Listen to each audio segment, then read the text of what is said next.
Estaremos estudiando en el capítulo 13 del libro de los Hechos.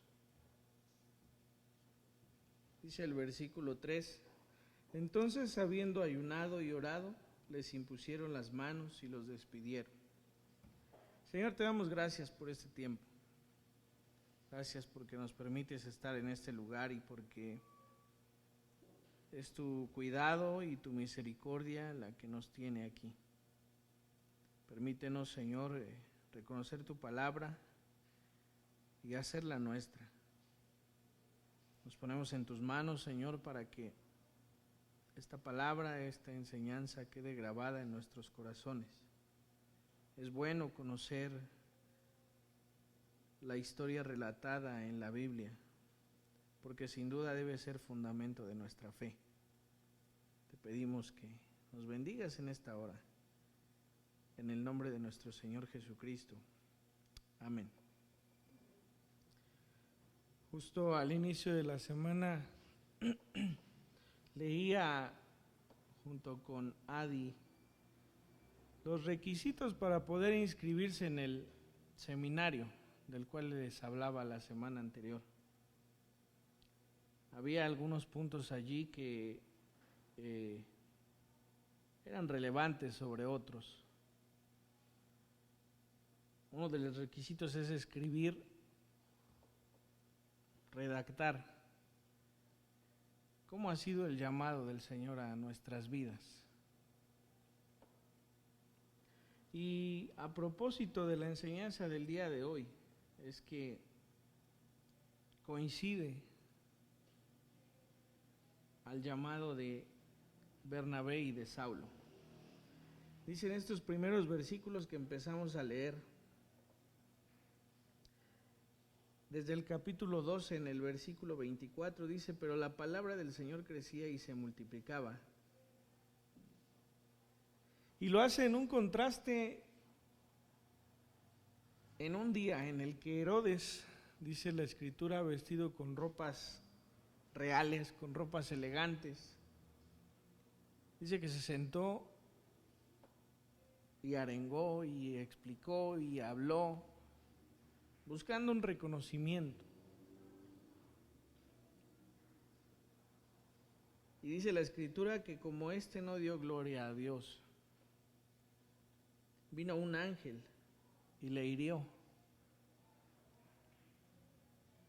Y dice que expiró comido de gusanos.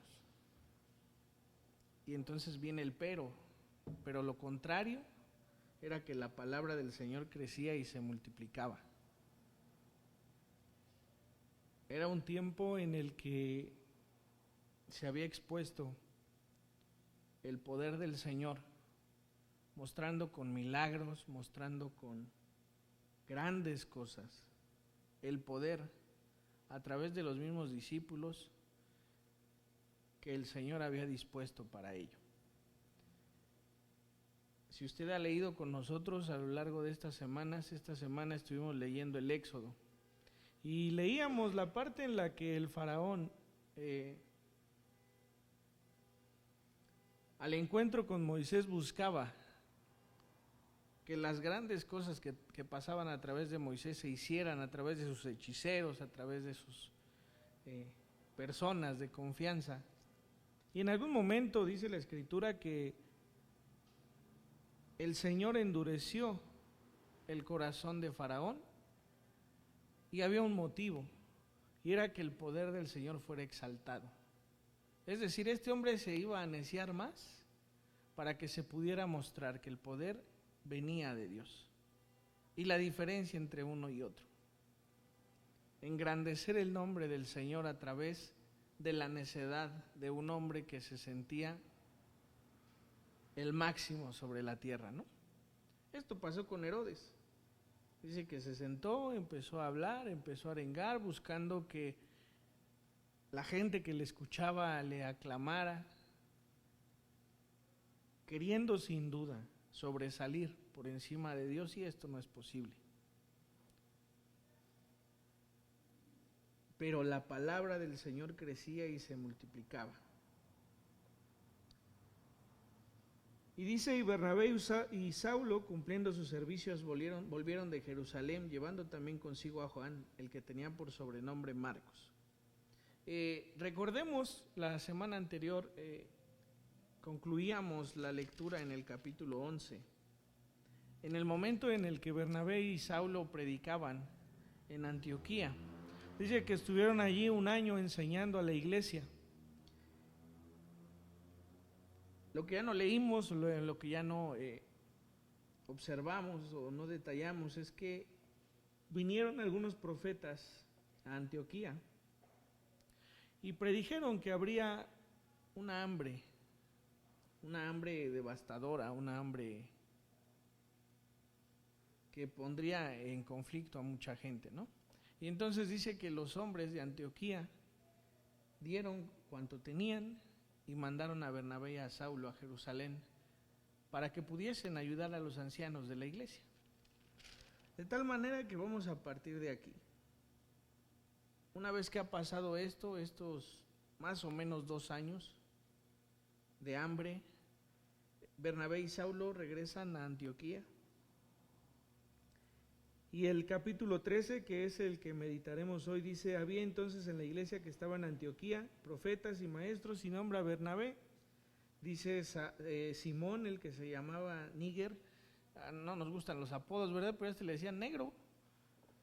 Sí, es en serio. Era un hombre que se dice que era con una ascendencia africana. Por eso dice el que se llamaba Níger, o sea, a eso lo nombraban de esa forma, ¿no? ¿Y por qué hago hincapié en esto? ¿Por qué lo tomo por relevancia? Porque había hombres de todos lados. Había hombres que no necesariamente pertenecían al pueblo judío. Era la apertura del evangelio para los gentiles.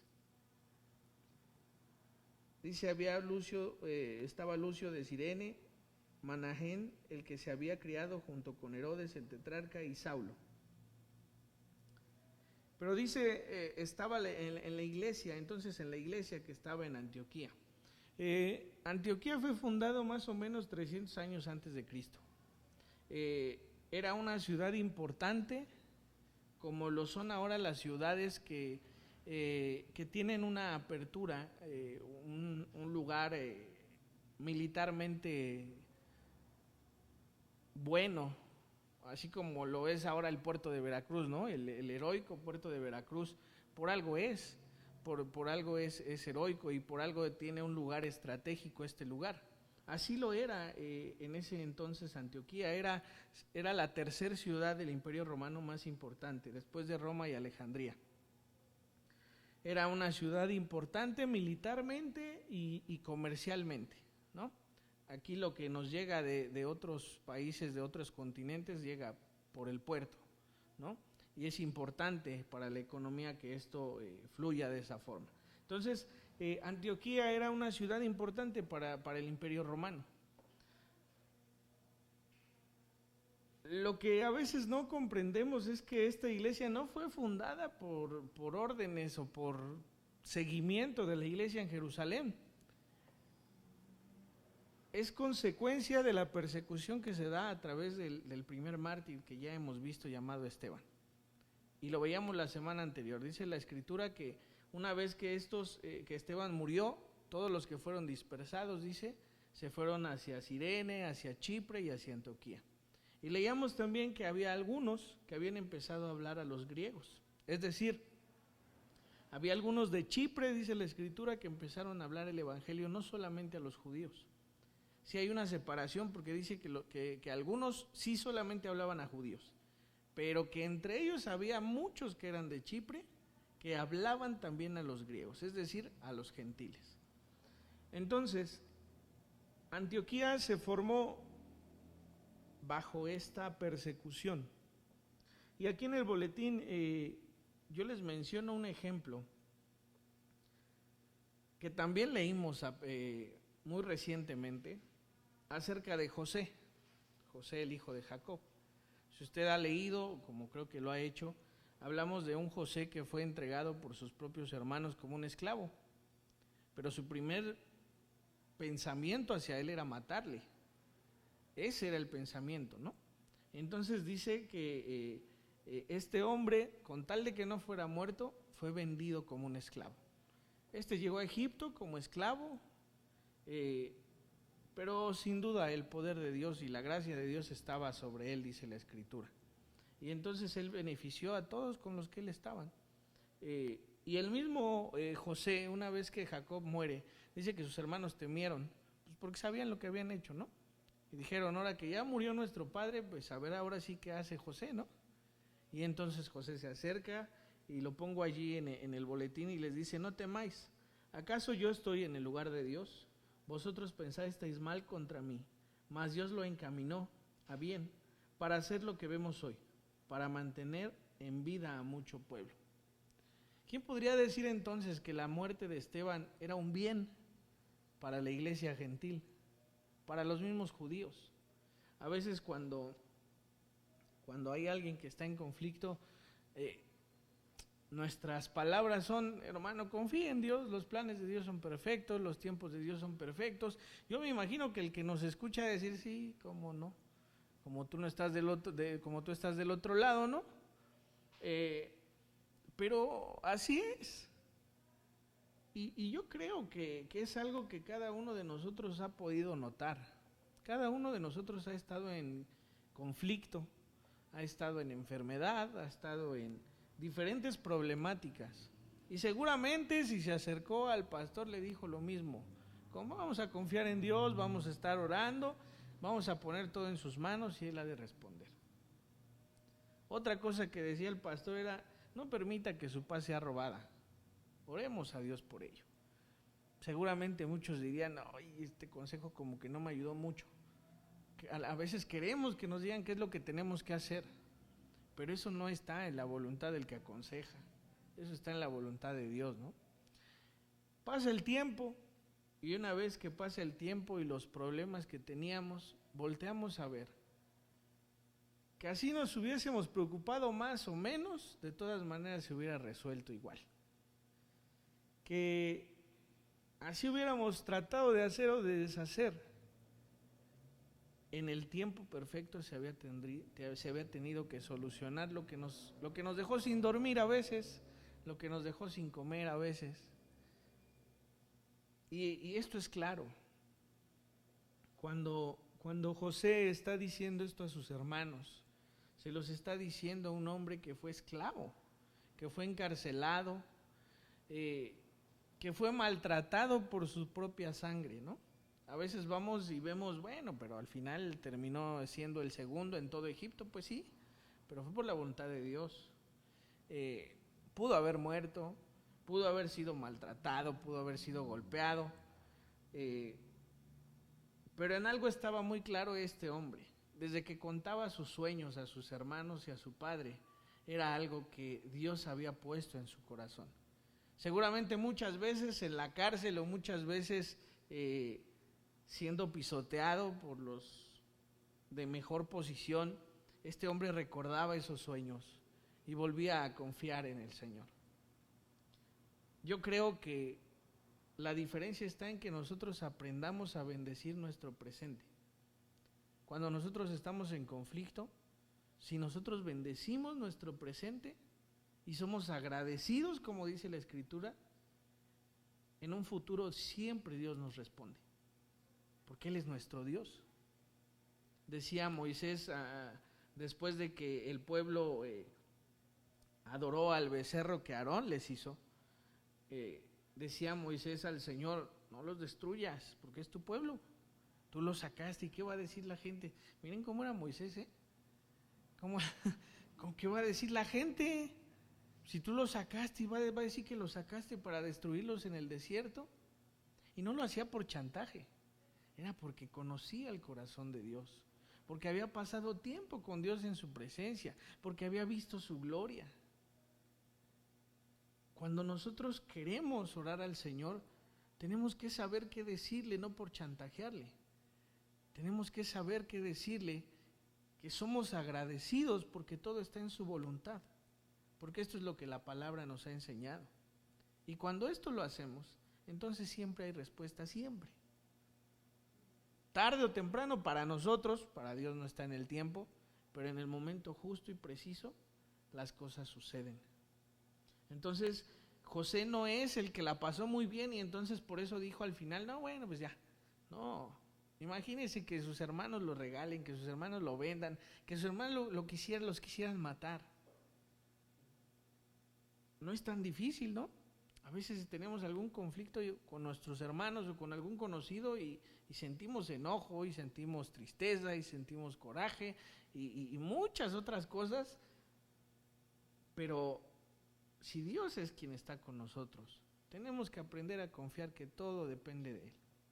¿Por qué pongo este ejemplo aquí? Porque es lo que ha pasado con la muerte de Esteban. El mismo Saulo procuraba que este hombre muriese. El mismo Saulo procuraba que la iglesia fuese perseguida. Pero el plan de Dios era perfecto. El plan de Dios era que la comunidad que estaba allí partiera hacia otros lados. A lo mejor esta gente, por la comodidad de estar ahí, no se iba a mover nunca. No lo sé. Dice la Biblia que gracias a la muerte de Esteban fue que todos estos se esparcieron y el evangelio se esparció. Quiere decir que si no hubiera pasado esto, pues no se hubiera esparcido, ¿sí? Está llevando a un hombre que fue partícipe de las acusaciones para Esteban, para convertirlo en el primer predicador, en el más importante para los gentiles, para nosotros mismos. Entonces, pudiésemos pensar entonces que la muerte de un hombre es buena, pues así lo fue. Y no nada más esa. La muerte del Señor Jesucristo es la vida eterna para cada uno de nosotros. Entonces, el pensamiento de Dios es uno, las situaciones que nosotros podemos o creemos ver son otras. Estamos hablando entonces de un lugar que se fundó la iglesia gracias a esto. No fue un corto tiempo. De acuerdo a las situaciones históricas que leemos en estos versículos, nos encontramos con que más o menos fueron unos 5 o 6 años en lo que esta iglesia empezó a hacer ruido, de tal forma que la iglesia en Jerusalén escuchó y entonces mandó a Bernabé. ¿Cómo nos situamos entonces en el libro de los Hechos históricamente? Bueno, pues hay cosas que se leen que son parte de la historia. La hambre en los días de Claudio es una de ellas y está situada en algunos años. Se dice que Claudio ascendió al poder más o menos al año 41 después de Cristo, ¿sí? Entonces vamos allí midiendo más o menos los años en los que esto pasa. También se dice en el capítulo 12:1, habla de Herodes Agripa I. Y se dice que este hombre estuvo en el poder a partir del año 44 después de Cristo. Entonces, así es como vamos situando las fechas o los tiempos en que se pudo haber hecho. De tal manera que podemos entender que desde el momento en el que Pablo fue llamado, al momento en el que Pablo inicia su primer viaje misionero, han transcurrido entre 10 y 12 años. No es poco tiempo, ¿sí? ¿Por qué empezamos hablando del llamado? Porque lo primero que nosotros pensamos cuando cuando nosotros pensamos que podemos servir a Dios es que desconocemos, que no conocemos la Escritura como para servir al Señor, que ya tenemos una edad avanzada, que no tenemos el tiempo para hacerlo, pero sin duda el que acepta el llamado que viene de parte del Señor puede con todas estas cosas. Saulo conocía todo lo que tenía que ver con la enseñanza judía, pero pasó alrededor de 10 o 12 años preparándose. ¿Cómo se preparaba? Dice la Escritura por voz propia de Pablo en la carta a los Gálatas que ya hemos leído, que el evangelio que él lleva no es un evangelio de hombre. Dice que es un evangelio enseñado por el mismo Señor Jesucristo. Dice que él no descendió inmediatamente a los apóstoles ni a Jerusalén, que pasó 3 años en el desierto aprendiendo el evangelio que el mismo Señor Jesucristo traía para mostrarle. ¿Cómo se preparó? estuvo sirviendo también en Antioquía, como lo hemos leído, a lo largo de un año, al lado de Bernabé. ¿Cómo se preparó? Se preparó sirviendo en el momento de la hambruna en la iglesia en Jerusalén, durante más o menos 2 años, que es la duración de este periodo. Estuvo más o menos en Jerusalén 4 años previo a esto, también sirviendo. Es decir, hay una preparación del Señor para que las cosas funcionen. Lo más importante es que este hombre aprendió a someter su voluntad a la voluntad del Espíritu Santo. Pero para ello hay que estar cerca de, ¿no? Dice entonces que Antioquía es importante económicamente, militarmente. Antioquía entonces es la primera iglesia gentil. Antioquía es de donde parten los viajes de Pablo, por la importancia que tienen en el lugar y en el momento específicos. Y hay cosas que a veces no ponemos atención en ello. Se dice que el libro de los Hechos fue escrito por Lucas. Hay algún pasaje en la Escritura que dice que Lucas estuvo pues cercano a Pablo por la manera en la que se escribe, ¿no? Es como si yo les dijera ahorita, y estábamos todos ahí en la iglesia y entonces pasó esto. De esta manera llega a escribir Lucas, por lo tanto podemos ubicarlo en ese lugar, ¿no? Entonces escribe el libro de los Hechos y escribe el Evangelio de Lucas. Aquí en esta parte de la Escritura, en el capítulo 12, versículo 5, habla de un tal Juan Marcos. Dice la Escritura que Bernabé y Saulo regresaron entonces, después de ayudar a los ancianos en Jerusalén a causa de la hambruna, y dice que llevaron también consigo a Juan, el que tenía por sobrenombre Marcos. Este es el que escribe el Evangelio de Marcos, ¿sí? Entonces nos encontramos con que hay personas que escribieron en el Nuevo Testamento, obviamente Pablo, que escribieron en el Nuevo Testamento, que están en un mismo sitio, que seguramente platicaron, que seguramente de alguna manera dialogaron todo lo que Lucas investigaba, o lo que Pedro había vivido, o lo que Pablo había vivido, cómo es que el Evangelio del Señor Jesucristo había sido revelado a Pablo. Es decir, de la iglesia, en la iglesia de Antioquía es tan importante que llegó a desbancar en cierto momento el templo en Jerusalén. ¿Por qué? Por todas estas cosas que empezaron a suceder. Y entonces nos encontramos que presumiblemente este lugar era, en su aportación a lo que hoy conocemos, tan importante como toda la primera escritura en la palabra del Señor en el Antiguo Testamento, ¿no? Entonces de aquí parte todo lo que hoy nosotros conocemos. Se les nombra en este lugar los primeros cristianos, que era lo que veíamos la semana anterior, seguramente en un tono de burla, ¿no? Ahí van los cristianitos. Cómo nos ofendemos nosotros, ¿verdad? Ahí van los cristianitos, ahí van los aleluyas, ahí van no sé quién, y nosotros, uy, qué ofensa. Pues debería ser como para estos un cumplido.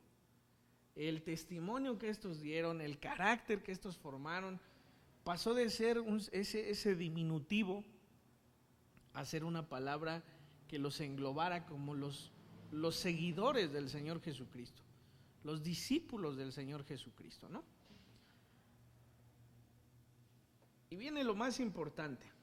Saulo sabía para qué había sido apartado. En su testimonio, cada que él hacía una defensa, decía que cuando se había encontrado con el Señor Jesús en el camino a Damasco, le había apartado para ir y llevar el evangelio a los gentiles, dice, y a los reyes, a las eminencias, ¿no? Él sabía para qué. Mande, hermano.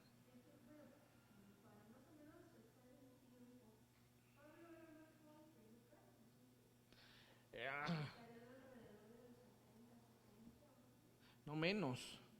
Pablo era contemporáneo al Señor Jesucristo, más o menos de las mismas edades. Si sumamos los 12 años que pasaron de su conversión para acá, Pablo debió tener unos 45, 50 años. Lucas igual sí, pero sí menos de 60 sí tenía. Sí, precisamente por eso estamos hablando de que Pablo hace énfasis, por ejemplo, cuando dice que desde los 5 años estuvo a los pies de Gamaliel aprendiendo. Entonces hay ciertos comentarios de este tipo que muestran la edad que pudiese haber tenido. Entonces, la gran evidencia es que cuando pasa lo de Esteban, dice la Escritura en el libro de los Hechos, que había un joven entre ellos a los cuales traían las ropas de Esteban. O sea, era un hombre joven, muy preparado, pero muy joven. Entonces, si tomamos este tiempo, era una edad más o menos entre los 40 y 50 años.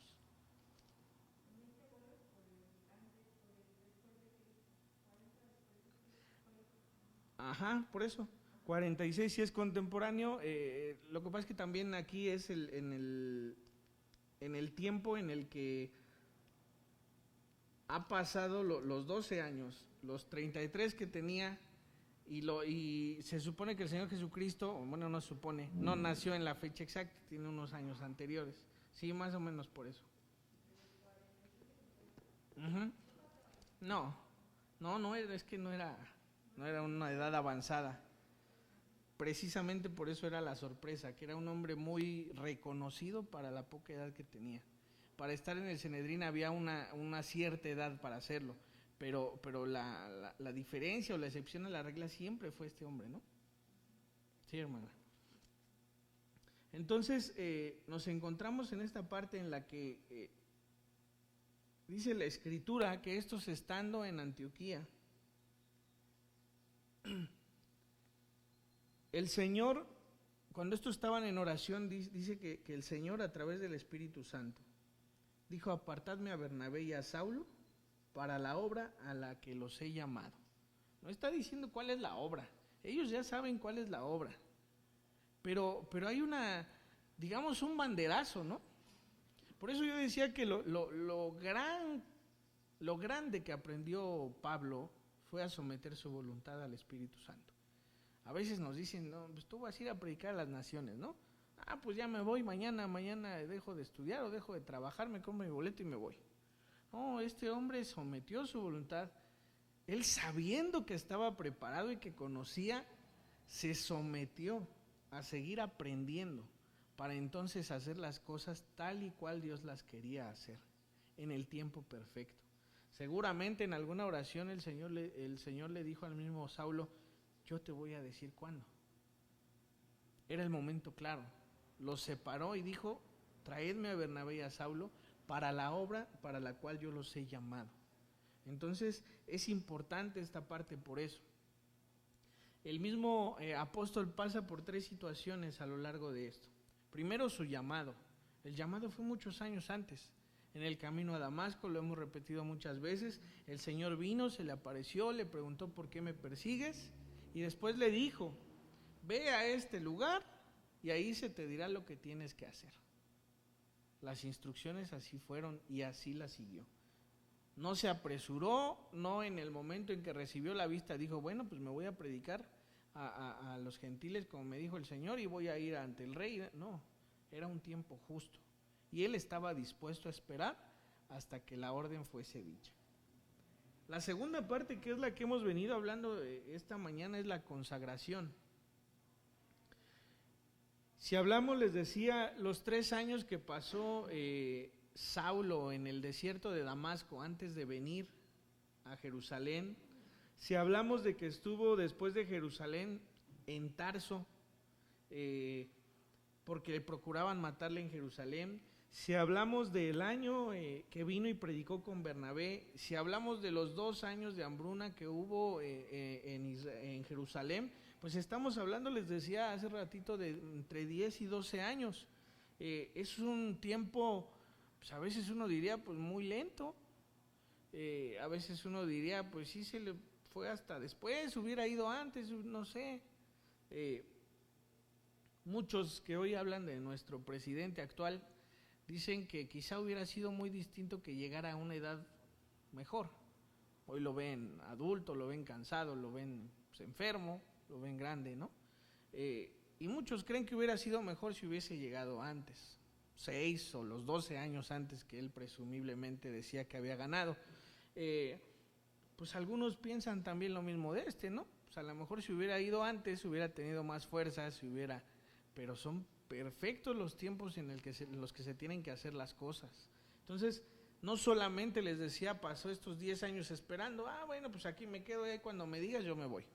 No, se quedó sirviendo, se quedó predicando, se quedó enseñando, se quedó aprendiendo directamente del Señor Jesús el evangelio que tenía que llevar. Hay versículos del apóstol escribiendo en las cartas con mucho dolor. Él queriendo negar a Jesucristo dice, si yo por mí negaría a Jesucristo para que los que son de mi sangre entonces pudiesen tener la salvación. Imagínense que usted como madre o como padre conoce la verdad del Señor Jesucristo,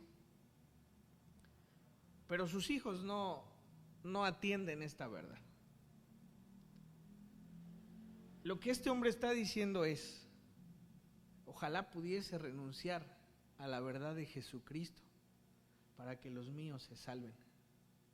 ¿Con cuánto dolor oraría usted o pediría esto? ¿Con cuánto dolor como madre o como padre diría, ojalá esto no fuera verdad para que no te perdieras? Pero es verdad. Con cuánto dolor el apóstol decía, esperaría renunciar a Jesucristo, que esto no fuera verdad, para que cualquiera de ustedes, cualquiera de los que son de mi linaje, de mi sangre, pueda ser levantado como yo. Todo esto tenía que cambiar en la mente del apóstol.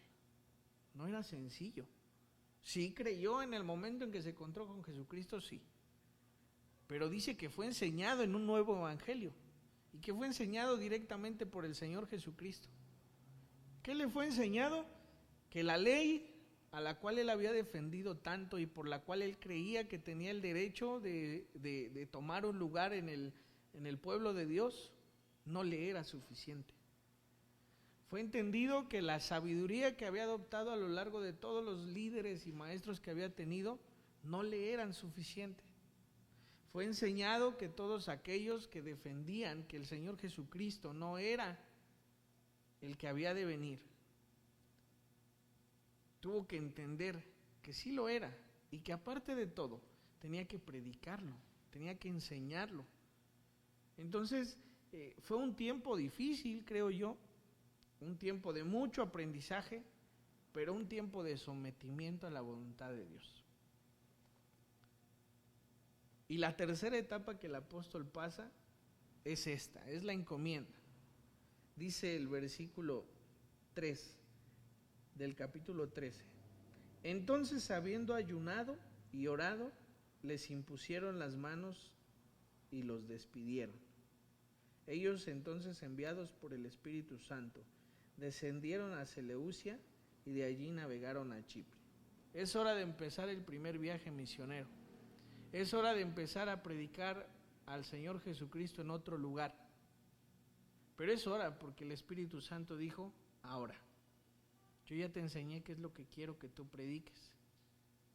Yo te he de guiar y te he de decir a dónde vas. Hay partes en la Escritura que dice, y el Espíritu Santo no les permitió que descendiesen. Y el Espíritu Santo los llevó a este lugar. Es someter la voluntad de Dios.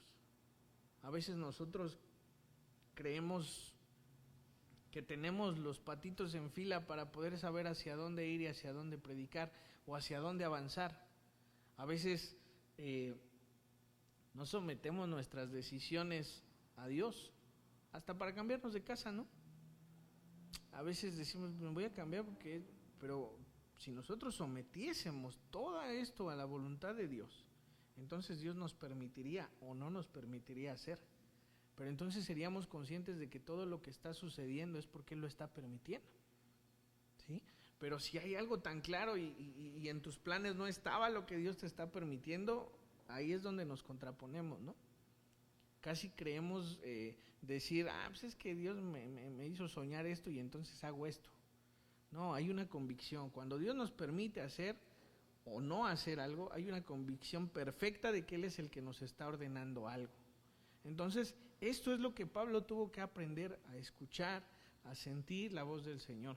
A veces diríamos, bueno, pero pues es que a Pablo le hablaba al oído, ¿no? Así que sencillo. Yo estoy casi seguro que a muchos Dios les ha hablado al oído y que no son obedientes, ¿no? O que no somos obedientes, por no decirlo de otra forma. ¿Usted me asegura que si Dios le habla al oído le va a obedecer? Yo no sé. Yo no sé. No sé, porque aparte de todo, no nada más es escuchar la voz del Señor.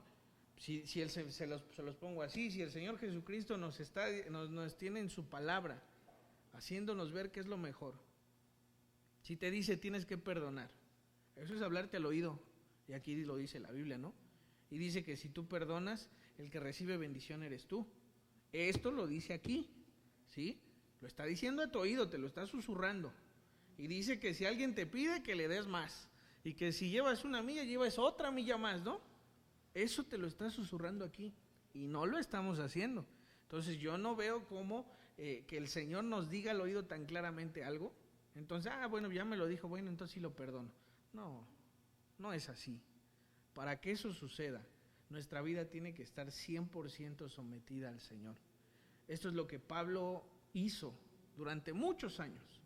Someter su propia voluntad a lo que el Señor tenía por decirle. Entonces, cuando ha llegado este momento, es porque Dios es sabio y porque Dios sabe que a donde mande a Pablo, Pablo va a ir.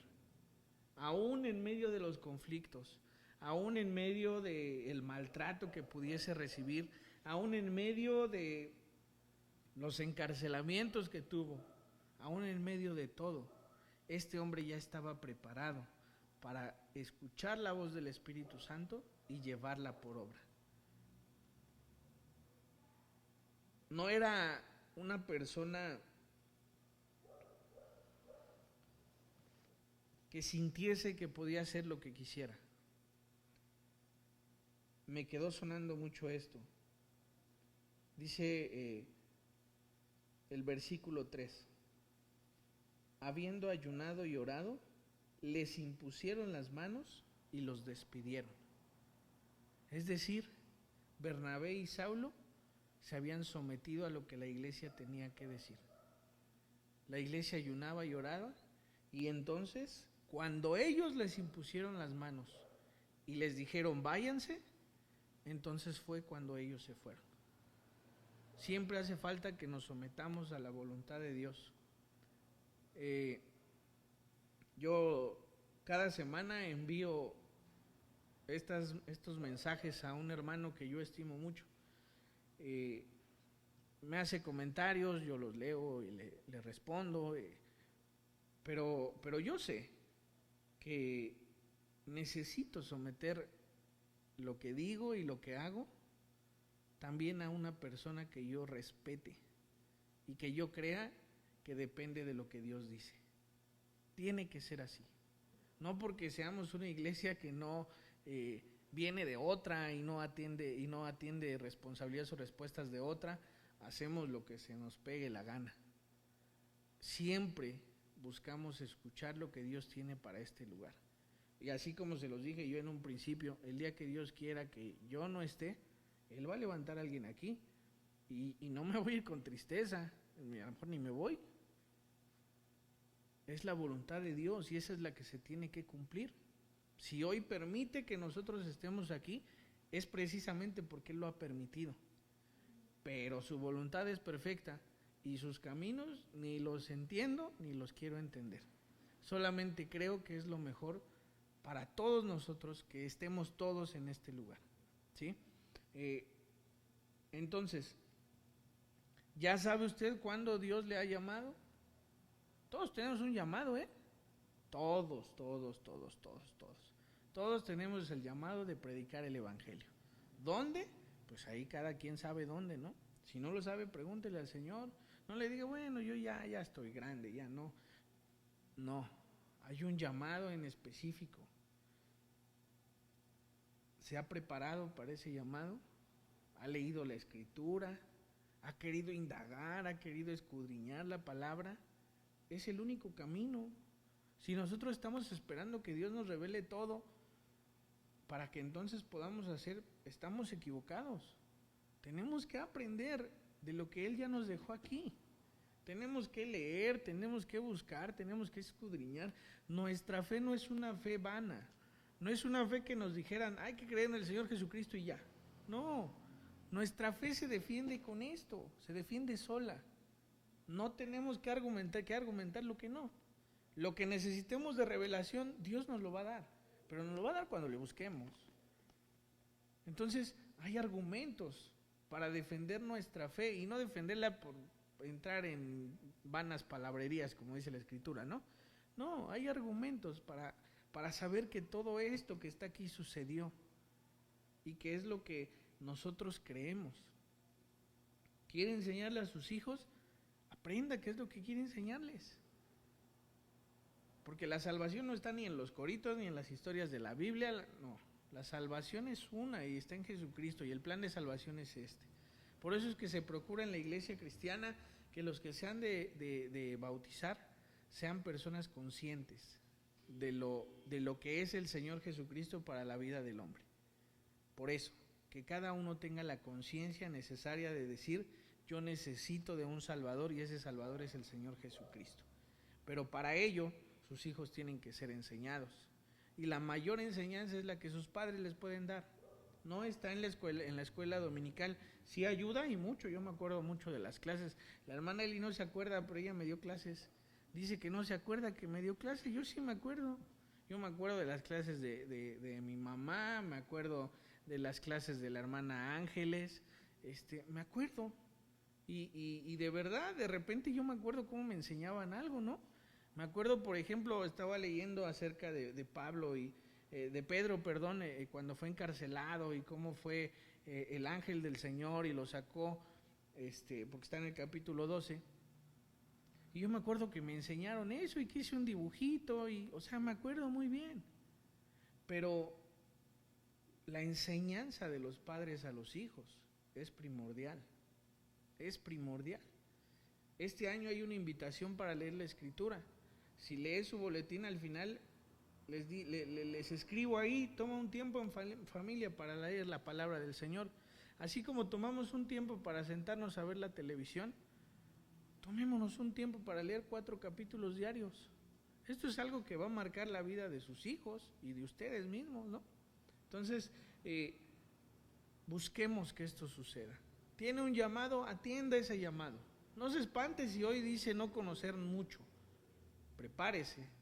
Así pasen 10 o 12 años como con este hombre. Dios tiene su tiempo para que se realice, ¿no? Entonces la encomienda llegó. Dice que les impusieron manos y los despidieron. Y una vez que esto sucedió, estos hombres salieron guiados por el Espíritu Santo e inició el primer viaje misionero, que es lo que vamos a empezar a ver ya. No podemos leer las cartas paulinas sin antes saber todo esto, sin antes conocer el antes de Saulo, de Pablo. No podemos. Entonces empezaremos, si Dios quiere, a buscar acerca de los primeros viajes misioneros y nos encontraremos entonces con las cartas y nos dirán mucho más de lo que pudiésemos entender de solo leerlas así sin un previo, ¿no? Entonces vamos a orar y agradecer al Señor. Señor, te damos gracias por tus bendiciones. Gracias por este día en el que tú estás con nosotros. Te ruego, Señor, que tu voluntad perfecta se muestre en nuestras vidas. Gracias, Señor.